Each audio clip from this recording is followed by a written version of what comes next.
Namaste, students. I am JVN Dr. Aksha Bhati. Today we discuss about production technology of cashew from the course Production Technology for Fruits and Plantation Crops of the semester BSc AG Honors Semester 4th. Students, as you know, cashew, kaju, botanically known as Anarcadium occidentale, family Anarchidaceae, chromosome number 2n equals to 42. Cashew status अगर हम India की बात करें तो around 63% global market trade में India से export होता है, जिसका हमें अर्निंग्स अराउंड 22,500 करोड़ रुपीस मिलता है। एम्प्लॉयमेंट की बात करें तो इससे प्लांटेशन क्रॉप्स और फैक्ट्रीज में इससे काफी एम्प्लॉयमेंट जनरेट होता है और इसका ओरिजिन साउथ ईस्ट ब्राजील है। कैश्यू जो वर्ड है वो काजू वर्ड पोर्टुगीज का है, जो उन्होंने इंडिया में 16th सेंचुरी में इंट्रोड्यूस किया था।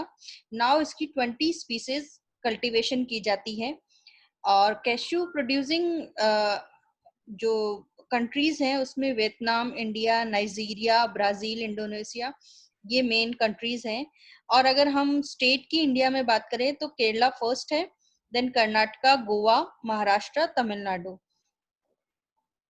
Then come to their soil and climate requirements. As you know, cashew is also a tropical climate plantation crop. Soil, it's required grow in large number of soils, but जो soil है वो heavy, waterlogged और excessive alkaline और saline नहीं होनी चाहिए. As at tap root will bend which reaching heavy soils.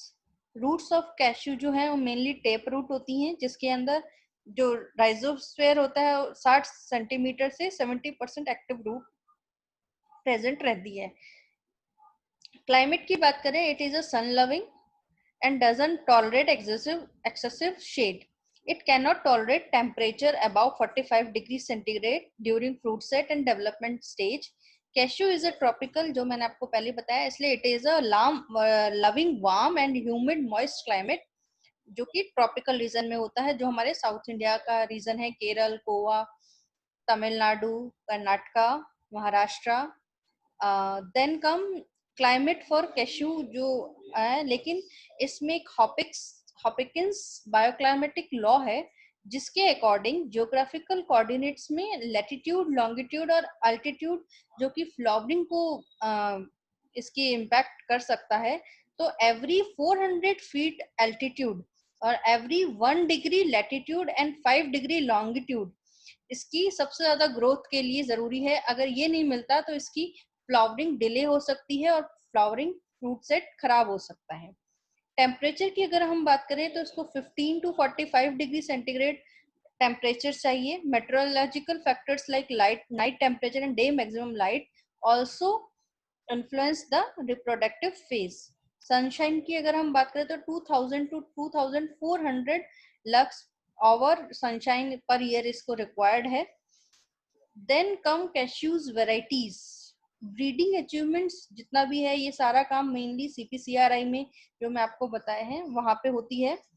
तो cashew की जो वेराइटीज हैं वो है उलाल 1 जो कि केरला से निकली है, उलाल 2 जो गुंटूर आंध्रा से निकली है, उलाल 3 UN और NRCC जो कैश्यू के लिए फेमस है, पुत्तूर में कर्नाटका में सेंटर, वहां पे NRCC 1, NRCC 2, चितमणी कैश्यू 1 और NRCC 1 और NRCC is a national research centre for cashew जो कि पुत्तूर कर्नाटका में प्रेजेंट है। इसके अलावा Vengurla 7, Vengurla 4 there are some varieties और स्पेशली महाराष्ट्र के लिए V1, V4, V7 और V8 is also available. These are hybrids.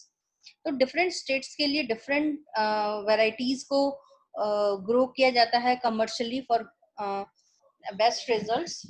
अगर हम प्रोपगेशन इन कैश्यू की बात करें, सीडलिंग प्रोपगेशन भी की जाती है जो कि बहुत ज्यादा कमर्शियली डिजायरेबल नहीं है, जबकि क्लोनल और वेजिटेटिव जो प्रोपगेशन है वो डिफरेंट मेथड्स यूज किए जाते हैं, like grafting, epicotyl, softwood, veneer, side grafting, top working, budding और लेयरिंग में एयर लाइनिंग और माउंट लेयरिंग भी यूज की जाती है। सॉफ्टवुड कटिंग की अगर हम बात करें तो सॉफ्टवुड कटिंग जो है वो मेनली ऐसे एरियाज में किए जाता है जहाँ पे बहुत ज्यादा मॉइस्चर रहता है, और जहाँ पे थोड़ा सा ज्यादा ग्राफ्टिंग करने के लिए pencil thickness 10 to 12 centimetre long pencil size लिया जाता है, डिजायरेबल पर उसको ग्राफ्ट कर दिया जाता है। Veg grafting is also used with the vertical incision, और इन जो ग्राफ्ट्स हैं उनको शेड के अंदर, मिस्ट चैम्बर के अंदर हाई ह्यूमिडिटी पे रखा जाता है for better germination.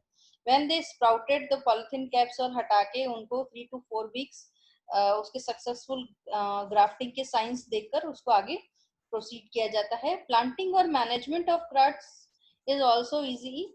These polythenes are planted in 5 June July season.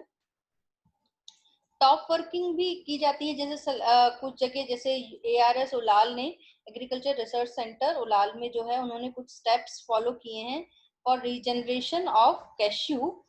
Low yielding trees जो होते हैं जिसमें 2 kg ही पर ट्री आता है, तो जो अच्छे बियरिंग ट्री हैं उनकी उसके ऊपर टॉप वर्किंग विद ग्राफ्टिंग कर दी जाती है। तो उनके कुछ स्टेप्स हैं, लाइक सबसे पहले आप उसका डी सिलेक्शन करोगे, then beheading of trees, then beheaded tree के ऊपर आप दूसरा रिमूव ब्रांच वगैरह रिमूव करके दूसरी ग्राफ्टिंग करोगे, उसकी स्प्राउटिंग का वेट करोगे, देन स्प्राउटिंग के बाद उसकी थिनिंग, फिर सिलेक्शन ऑफ साइंस, फिर ग्राफ्टिंग। जो ग्राफ्टिंग यूनियन करते हैं वो 10 to 12 स्प्राउट्स स्प्राउटिंग हो जाती है ग्राफ्टिंग में। देन उसको पॉली बैग्स में रख के कैपिंग करके उसको आगे प्रोसीड किया जाता है। Then establishment and management of plantation. हम इसमें देखें तो डिफरेंट सीजन्स के लिए डिफरेंट ऑपरेशंस दिए गए हैं। जैसे जून जुलाई में प्लांटिंग सीजन है, अगस्त अक्टूबर मई में इसमें कोई ऑपरेशन नहीं किया जाता, जबकि सितंबर के अंदर weeding, soil working and fertiliser application देते हैं। नवंबर दिसंबर में इसमें प्लांट प्रोटेक्शन की जो भी इंसेक्टिसाइड्स और यूज करना है वो टी मॉस्किटो बग्स को कंट्रोल करने के लिए स्प्रे किया जाता है। और फरवरी मार्च एंड अप्रैल में harvesting and collection of nuts किया जाता है। मोस्टली जो प्लांटिंग टाइम है वो ऑनसेट ऑफ मॉनसून है। पिट साइड 60 सेंटीमीटर का रखा जाता है। Spacing generally 8 metre into 8 metre होती है। और अगर हम क्लोजर स्पेसिंग या HDP की बात करें तो 2 इंटू 2 मीटर भी समटाइम्स रखी जा सकती है। देन इसकी अगर हम हाई डेंसिटी की बात करें तो डिफरेंट के लिए अलग अलग दिया गया है। जैसे सेट्स की अगर हम रखते हैं तो 4x4 भी रख सकते हैं, 8 and 4, 7x4, और आफ्टर थिनिंग वगैरह करके इसकी 5x5 और 6x6 भी रखी जा सकती है। देन मैन्योर्स और फर्टिलाइजर्स हमेशा इसकी प्लांट्स की ग्रोथ को बढ़ाने के लिए ऑनसेट ऑफ फ्लावरिंग दिया जाता है यंग ट्रीज में। FIM 10 to 15 kg और पर केजी FIM और कंपोस्ट हम दे सकते हैं, इट इज बेनिफिशियल। और लाइक फर्स्ट ईयर अगर हम नाइट्रोजन 50 और फास्फोरस 40 दी जाती है, जबकि हाफ डोज जो रिमेनिंग है वो 50 और 40 की सितंबर अक्टूबर में दी जाती है। तो मेनली एनुअल डोज जो यूरिया की हम अगर बात करें तो 500 kg, 125 gram phosphorus and 125 gram potash per plant per year की इसकी नीडेड है। एज यूजुअल फर्टिलाइजर दो स्प्लिट डोजेस में दी जाती है, फर्स्ट मई जून एंड सेकेंड इज सितंबर अक्टूबर। Then come to irrigation. Initial years जो है उसमें समर में इसकी इरिगेशन बहुत ज्यादा जरूरत है इन सैंडी सॉइल्स, जबकि ड्रेनेज की बात करें तो वो हमेशा प्रॉपर होना चाहिए। वाटर स्टेगनेंट से प्रोडक्टिविटी और प्लांट खराब हो सकता है। Drip irrigation is best irrigation system for this and give also good productivity. Pruning इसमें बहुत जरूरी है। Limb pruning is suggested in cashew. Heading, height of beheading 1 centimetre of stem. Season beheading is May June. In general season of pruning is May to September.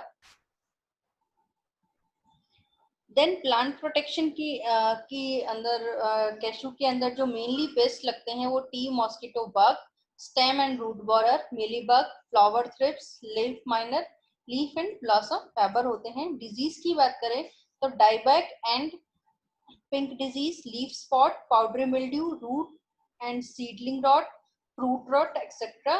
Cashew wilt भी बहुत common है इसके अंदर। तो these are the some pest insect and their control are required. Harvesting और yield और processing इसमें बहुत जरूरी है।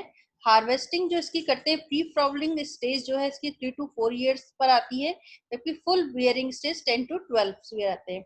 स्टेजेस ऑफ जो हार्वेस्टिंग है, fully mature nuts, cashew nuts one जब वो पूरे ग्रेइश कलर के हो जाते हैं तब उसको मैच्योर करते हैं।